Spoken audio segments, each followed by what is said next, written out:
Thanks for tuning in to Bourbon Drop. I'm your host, Myron. Today, we've got something a little special. Reached 100 subscribers, figured why not celebrate with a limited edition Knob Creek. Not the bourbon that brought me to the party, but the one I left with. Bottom drop, bottom drop, bottom drop.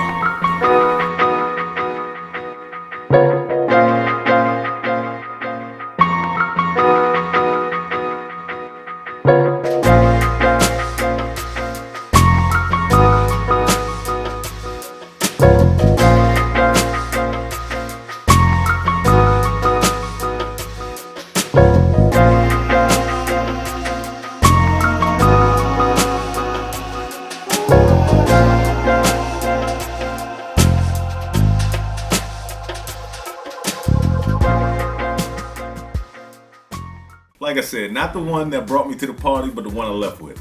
You know, I just did a video on Booker's. Booker's got me into bourbon, but Knob Creek is when I fell in love with bourbon. I mean, it just offered so many flavors. When I first tried it, it was something different about it that I just was like, wow, this is something that I gotta have on the shelf at all times. I mean, it was that good. It was the first bourbon that gave me notes of butterscotch. And my buddies thought I was going out of my mind. They called BS. They said, there's no way you're tasting butterscotch. I said, look, dude, it is something in here, something that's butterscotch, Werther's Original, something. I said, and then the smell that comes out of the glass, the nose was amazing. But you know, due to some inconsistencies, I started, just going in different directions. But I am happy to say that 2 months ago, I started this channel. I reached 100 subscribers, you know, with the help of my #1 fan, first subscriber, my wife, Robin, my sons, my cousins, my friends, best friends, you know, and you guys, you guys took a chance on me. You know, I came across your page while you were scrolling for videos to watch, and you know, you saw something that you like, and you know, you decided to take a chance to subscribe and hope that I bring you good, content. So hopefully I live up to those expectations and just keep being me, keep doing what I do, keep bringing you guys good content, and just building the family and building the channel and watching everything grow. So with that being said, let's get into Knob Creek, because I figured what way to celebrate not only 100 subscribers, but blowing past 100 subscribers now, and get into my favorite bourbon, Knob Creek, a limited edition bottle. It is 14 years old. It was started by Booker No in 2001. So the barrels were laid down by Booker No in 2001. Fred No, got the batches together. So this is what we have now today in the bottle. And I'm happy to say that I've got bottles from all three generations. So I've got Booker No, Fred No, and now I got Mr. Little Book. So I've got three different generations of master distillers on my shelf, and I did not want to crack this bottle because I was like, man, this is just a cool piece of bourbon history to have. Knowing that, Booker No laid these barrels down, his son came to take over for him, mixed the barrels together to come up with this batch, but then I read some things online that made me question my decision. So people talked a little bit of crap about batch 4. I'm a big Knob Creek fan, but I'm still going to give it to you loud and honest. So let's get it cracking. And if you know anything about Knob Creek, I'm probably going to have wax all over this table. This thing, the wax sucks on the old Knob Creeks. It sucks. Look at all the wax on the table. Look at all the wax on the wheel. Goodness gracious, man, I'm telling you. The wax on the old Knob Creek sucks. Sucks. I would even wind up with wax in my bottle. So that tells you how fragile it is. But let's get into it. Now, I almost took it upstairs, poured a glass, let it sit for about 45 minutes to get some air into it. But I said, you know what? I've cracked other bottles on camera before. Sometimes they did well, sometimes they did better after, or off camera. So why not give it a try, man? Yeah, good nose. Good nose already. I'm a Knob Creek fan, so you know it's gonna be a good nose. But like I said, I'm still gonna give it to you honestly. A little bit of cherries in there. Nice vanilla. I do pick up some oak. Now the weird thing about it is, this Knob Creek says laid down in 2001 and barrel 2016. So you're going to think that it's 15 years old. When you read the back of the package, it says, or the card, when you read the card that comes in the package, it actually says that it's 14 years old. I'll read over it real quick.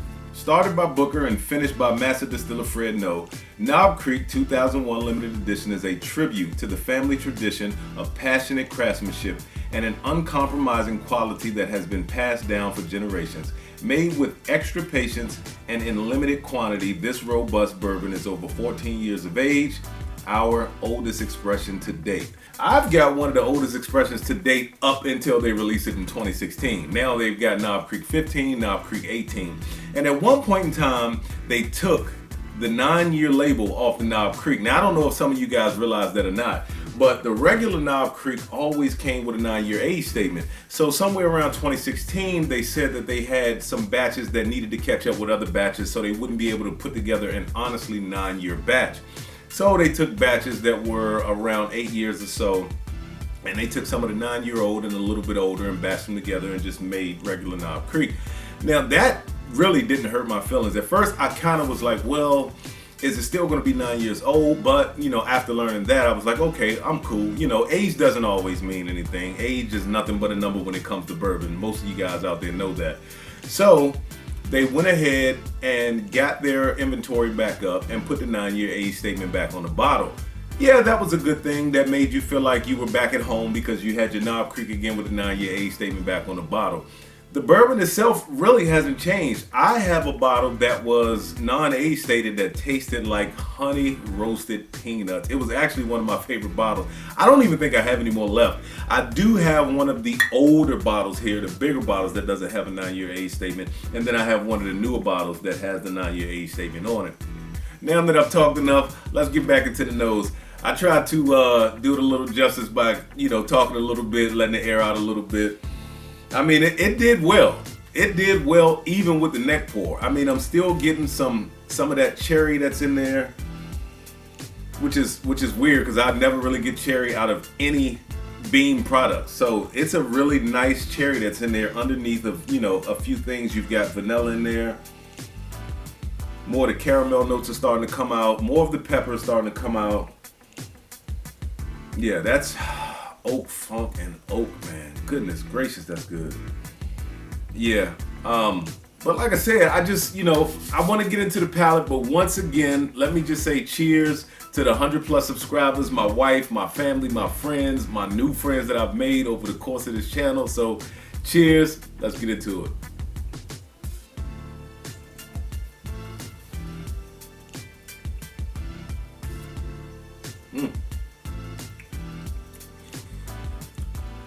That's good. It's good. The cherry comes through. There's a nice honey that comes through. And it's like the honey is all over the tongue. The cherry comes in as soon as you put it in the mouth. There's a nice pepper and leather on the back. Let's go for one more sip.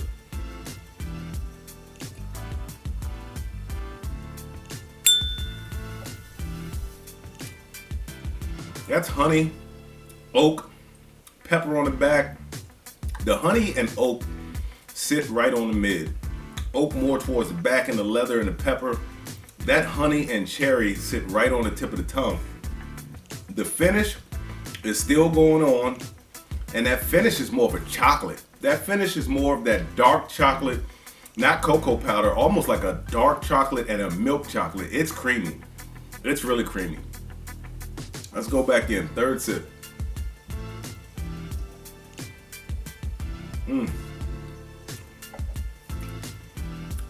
It's medium to thin. The mouthfeel is there.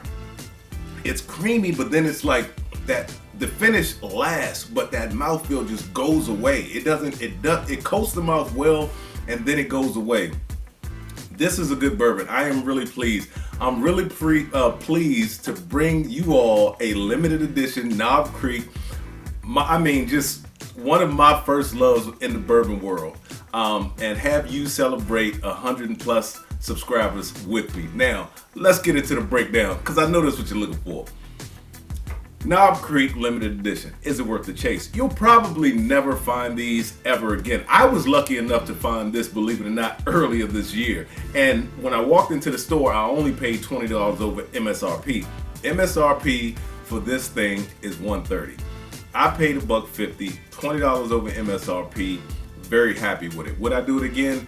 Yes, I would. The finish is still going on. It is still heavy chocolate in the mouth. I mean, I can't look. This thing is good. It, like I said, it is medium to thin. It is not the oiliest product you're gonna get, but then again, remember, it's 100 proof, so it is proof down some. What I pay over retail? I've already told you what I paid over retail. This is good enough for me to go 30, maybe even a little more, because it is something that you will never get again. It is good. It is good. I had some people online, you know, they didn't write the most positive reviews of it, and I found it to be much different than the things that they said. So, you know, taste is subjective. You know, and like I said, I can't tell you what to do with the money in your pocket. You know, if you want to go higher than the normal 30 over retail than I do, hey, whatever floats your boat. Me, I would probably go 30, maybe a little bit more, but not much more than that. Would I give it to a new bourbon drinker? This is only 100 proof. I think that all of the flavor notes in here would be great for a new bourbon drinker. You've got cherry, you've got vanilla, you've got a little bit of leather, you've got some oak, and I don't think the oak is off-putting enough that the new bourbon drinker will be turned off by it. They might even enjoy it. So the honey that's in there that hits all across the front of the tongue and the mid, and that cherry that sits on the front, I think they would really enjoy it. Definitely would give it to a new bourbon drinker. Would I always keep a bottle on the bar? Like I said, this is not something that you're gonna find just walking into the store. I happen to get lucky enough. The store that I went to get their drops on Thursdays. And this was a store in Maryland down here, you know, close to me. And they told me, hey, we get our drops that just came in today. I asked them how much, they told me how much. I walked out of the store without it. Sat in the car for 5 minutes, went right back in the store and got it. I said I had to have it on my shelf. I said, when I start doing my show, I'm gonna have to have limited edition Knob Creek. And like I said, I never really planned on opening it or knew when I wanted to open it, but I felt like that this was a great opportunity. This will always be on my shelf now that I have it, but not because I'm buying it, because I'm babysitting it. With that being said, let the whiskey flow, never run out unless you're headed to a drop. Till next time.